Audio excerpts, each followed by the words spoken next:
So hello 10th class students. So next topic is formation of MgCl2. So next topic is formation of MgCl2, magnesium chloride. As we all know, magnesium is a metal. Magnesium is a metal and chlorine is a non-metal. Non-metal. So magnesium metal, chlorine non-metal. How metal reacts with non-metal? How metal combines with non-metal? We already discussed in case of NaCl.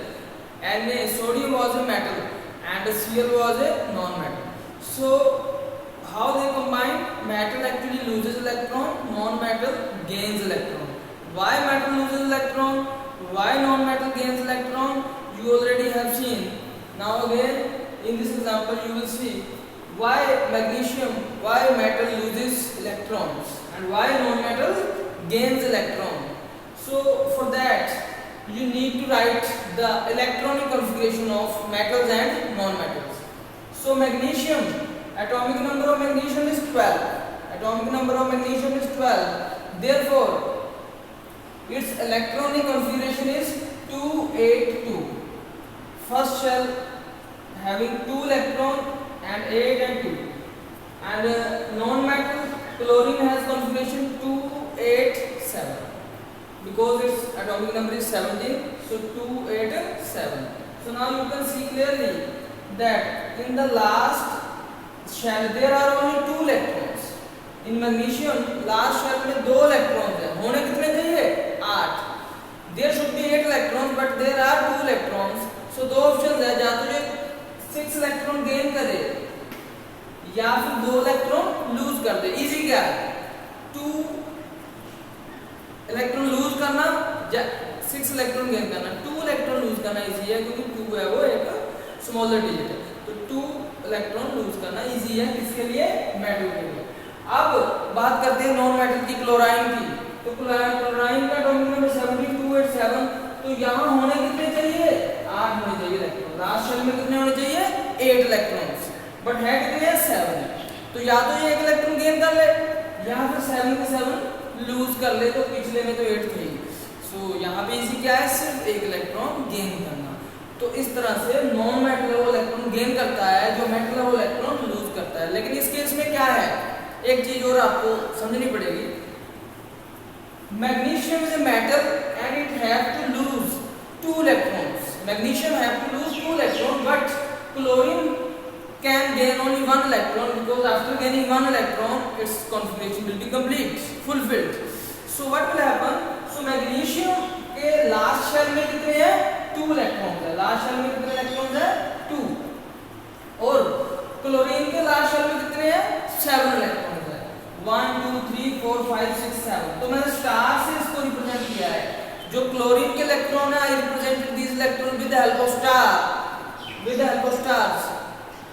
And magnesium क्या है, उनको हमने ऐसे dot से क्या है represent किया है. तो बच्चों अभी मैग्नीशियम ने कितने इलेक्ट्रॉन यूज करने हैं? यहाँ पे कितने इलेक्ट्रॉन यूज करने हैं? 2. और यहाँ क्लोरीन कितने गेन करेगा? 1, क्योंकि इसके पास 7 है. 1 जब गेन करेगा तो 8 होना चाहिए. तो अभी क्या होगा? 1 इलेक्ट्रॉन तो ये लूज कर देगा एक क्लोरीन को. जब इसके पास 1 आ जाएगा तो इसकी कॉन्फ़िगरेशन हो जाएगी 2 8 एंड 8. इसकी कॉन्फ़िगरेशन हो जाएगी 2 8 एंड 8. तो इसकी क्या है? 7 है. इसमें भी ये दूसरा इलेक्ट्रॉन कहाँ चला जाएगा? दूसरे क्लोरीन के पास. तो अब इस क्लोरीन की भी कॉन्फ़िगरेशन हो जाएगी 2 8 एंड 8. तो यहाँ से 2 इलेक्ट्रॉन चले गए और वहाँ एक क्लोरीन एक इलेक्ट्रॉन गेन कर लिया. So you can see 2 electrons जो है मेटल ने लूज किए हैं. तो मेटल के ऊपर चार्ज भी आ जाएगा 2 पॉजिटिव. जब भी कोई एलिमेंट जब कोई एटम इलेक्ट्रॉन लूज करता है तो उस पर चार्ज आएगा पॉजिटिव. कोई गेन करता तो नेगेटिव. 1 लूज किया तो 1 पॉजिटिव, 2 लूज किया तो 2 पॉजिटिव. 1 गेन किया 1 नेगेटिव, 2 गेन किया 2 नेगेटिव. सो इसने मैग्नीशियम में 2 इलेक्ट्रॉन लूज किए तो 2 पॉजिटिव. क्लोरीन ने 1 गेन किया तो 1 नेगेटिव. दूसरे क्लोरीन ने भी 1 गेन किया 1 नेगेटिव. तो Mg2 पॉजिटिव, Cl ये 2 है, इनमें 1 1 नेगेटिव मतलब 2 नेगेटिव. तो इस तरह से MgCl कितने? 2. MgCl2 हमारा जो मॉलिक्यूल है फॉर्म हो जाता है, ये एक आयनिक मॉलिक्यूल है because in this molecule there are ions. 2 positive means एक कीटायन है, Mg2 पॉजिटिव कीटायन है, Cl नेगेटिव आयन है। तो एक तो पॉजिटिव आयन है, दूसरा नेगेटिव आयन है, एक तो कीटायन है, एक तो अनायन है। तो ये इसमें बन गया है ionic substance. Ionic substance are those substance in which there are cations are present. तो ये हमारा आयनिक सब्सटेंस है। तो ऐसे ये फॉर्म होता है MgCl2। इसके बाद हमारा जो आयनिक सब्सटेंस है उनकी जो फिजिकल प्रॉपर्टीज के बारे में बात करेंगे। आयनिक सब्सटेंस की जो हमारी प्रॉपर्टीज है, प्रॉपर्टीज ऑफ आयनिक सब्सटेंसेस। तो जो हमारे आयनिक सब्सटेंस है, आयनिक कंपाउंड्स हैं, इनकी कुछ प्रॉपर्टीज होती हैं। सबसे पहली प्रॉपर्टी है इनकी physical nature. First property is physical nature. Physical nature कैसी होती है? Most of the ionic compounds physically they are solid. Physical nature क्या होती है इनकी? सॉलिड। क्यों होती है सॉलिड? क्योंकि जैसे आपने देखा जो आयनिक सब्सटेंस है, जैसे हमने NaCl का पिछले वीडियो में हमने एग्जांपल लिया था, NaCl, Na पे पॉजिटिव Cl पे नेगेटिव, ऐसे ही Na पे पॉजिटिव Cl पे नेगेटिव, ऐसे ही Na पे पॉजिटिव और Cl पे नेगेटिव। अगर आप देखोगे आयनिक सब्सटेंस तो NaCl क्योंकि एक मॉलिक्यूल ही होता है, इसमें बहुत सारे होते हैं, NaCl 3 डायमेंशन में ये फैला होता है। तो positive negative positive negative positive negative, तो इनमें क्या होता है? फोर्स ऑफ अट्रैक्शन होता है। जैसे क्लोरीन का नेगेटिव और सोडियम के ऊपर क्या पॉजिटिव, तो इनमें inter ionic force of attraction होता है। Inter ionic force of attraction, इसको इलेक्ट्रोस्टैटिक फोर्स ऑफ अट्रैक्शन भी बोलते हैं। इस फोर्स ऑफ अट्रैक्शन की वजह से, इस फोर्स ऑफ अट्रैक्शन की वजह से इनमें जो आयन्स हैं इनमें क्या होते हैं आपस में? फोर्स ऑफ अट्रैक्शन की वजह से ये क्लोज आ जाते हैं। फोर्स ऑफ अट्रैक्शन की वजह से क्या जाते हैं? ये क्लोज आ जाते हैं। जब क्लोज आ जाते हैं तो क्या बन जाते हैं? सॉलिड। थोड़े से ब्रिटल भी होते हैं, जिनको इन पे हाई प्रेशर लगाया जाए तो ये टूट भी जाते हैं, ब्रिटल होते हैं but they are solid. So first जो प्रॉपर्टी है वो सॉलिड है। दूसरी जो प्रॉपर्टी है इनकी वो है melting and boiling point. Melting and boiling point and boiling point. Melting boiling point के बारे में ये दूसरी जो प्रॉपर्टी है ये क्या बोलती है? Melting and boiling point. So जितने भी आयनिक सब्सटेंस हैं इनका मेल्टिंग पॉइंट और boiling point is very very high. जो melting and boiling point of ionic substance is very high. Why? This is also because of inter ionic force of attraction. ये जो ions हैं positive negative positive negative positive, इन positive negative में हमेशा होता क्या है? नेगेटिव नेगेटिव फैल करते हैं, पॉजिटिव पॉजिटिव फैल करते हैं। जो चार्जेस होते हैं, जो आयंस होते हैं, और नेगेटिव पॉजिटिव क्या करते हैं? अट्रैक्ट करते हैं। उस अट्रैक्शन की वजह से ये बहुत ही ज्यादा क्लोज आ जाते हैं, ये बहुत ही ज्यादा क्लोज आ जाते हैं। इसलिए इनको मेल्ट करना या इनको बॉयल करना डिफिकल्ट होता है। बहुत ज्यादा इसमें टेम्परेचर में बढ़ाना पड़ता है, बहुत ज्यादा हीट देनी पड़ती है, क्योंकि ये बहुत ज्यादा क्लोज आ जाते हैं। जब भी कोई चीज मेल्ट होती है उसमें पता क्या होता है? उसमें वो दूर दूर चले जाते हैं। जैसे कोई सॉलिड है, सॉलिड ऐसे होते हैं, ये सॉलिड है, अगर इसको मेल्ट किया तो ये लिक्विड बन जाएगा। लिक्विड में क्या होगा? होगा कुछ नहीं, ये मॉलिक्यूल थोड़े दूर चले जाएंगे। जब लिक्विड हो जाएगा तो ये मॉलिक्यूल थोड़े दूर चले जाएंगे। जब इसको और हीट करेंगे, ये बॉइल करेगा, ये गैसेस भी बन सकता है। जब गैसेस बन जाएगा तो मॉलिक्यूल और दूर चले जाएंगे। सो ये मॉलिक्यूल एक्चुअली मेल्ट क्यों नहीं होते और दूर क्यों नहीं जाते? क्योंकि इनमें आपस में एक फोर्सेस ऑफ अट्रैक्शन है, उसका नाम क्या है? Inter ionic force of attraction. उसकी वजह से ये जो है जल्दी दूर नहीं जाते। जो आयनिक सब्सटेंस के जो आयंस हैं वो दूर नहीं जाते। जब दूर नहीं जाएंगे तो ये मेल्ट नहीं होंगे, जल्दी मेल्ट नहीं होंगे तो ये बॉयल नहीं होंगे। तो मेल्टिंग एंड बॉइलिंग पॉइंट इनका हाई होता है। हाई का मतलब ये है कि इनमें बहुत ज़्यादा हीट देनी पड़ती है, बहुत ज़्यादा एनर्जी देनी पड़ती है, तब ये जाके कहीं दूर जाते हैं, तब जाके कहीं मेल्ट या बॉयल होते हैं। तीसरा जो प्रॉपर्टी है वो है सोलिबिलिटी। जो थर्ड प्रॉपर्टी है वो है हमारे पास सोलिबिलिटी। सोलिबिलिटी क्या है?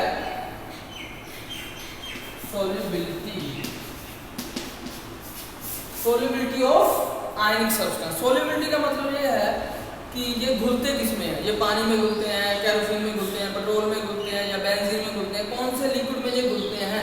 तो आयनिक सब्सटेंस एक्चुअली किसमें घुलते हैं? वाटर में। वाटर में ये आयनिक सब्सटेंस क्या है? आयनिक सब्सटेंस है ये सोल्यूबल होते हैं, soluble. So ionic substances are soluble in water.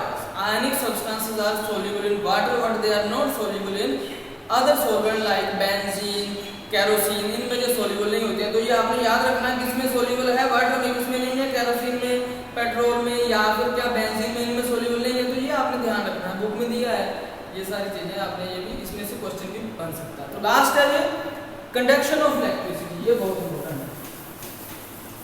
Last है जो आयनिक सब्सटेंस क्या करते हैं? कंडक्शन ऑफ इलेक्ट्रिसिटी, क्या ये इलेक्ट्रिसिटी कंडक्ट करते हैं? जब तो ये आयनिक सब्सटेंस सॉलिड फॉर्म में होते हैं, इसमें होते हैं बच्चों सॉलिड फॉर्म,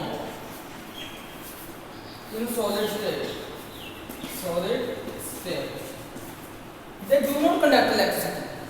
जब ये आयनिक सब्सटेंस सॉलिड स्टेट में होते हैं then they do not conduct electricity, but when they become liquid, अगर इसको मेल्ट कर दें या इसको पानी में घोल के इसको लिक्विड बना दें, जब तक ये सॉलिड है, जैसे नमक है, जब तक ये सॉलिड है it will not conduct any kind of electricity, but when it become liquid, इसको मेल्ट कर दिया, या when we dissolve this in water, जब इस NaCl को, इस आयनिक सब्सटेंस को जब हम पानी में घोल देते हैं, तब क्या होता है? तब ये कंडक्ट करता है इलेक्ट्रिसिटी, तब इसमें से बिजली पास होती है। क्यों होती है? इसका कारण है कि जब ये पानी में हम इसको घोल देते हैं, तब ये इसके जो आयंस हैं वो टूट जाते हैं, Na पॉजिटिव अलग हो जाता है, Cl नेगेटिव अलग हो जाता है। जब पानी में घोल देते हैं Na पॉजिटिव अलग हो जाता है, Cl नेगेटिव, तो ये आयंस हैं अलग अलग हो जाते हैं, ये दूर चले जाते हैं एक दूसरे से, तो इनमें फोर्स ऑफ अट्रैक्शन क्या हो जाता है? कम हो जाता है।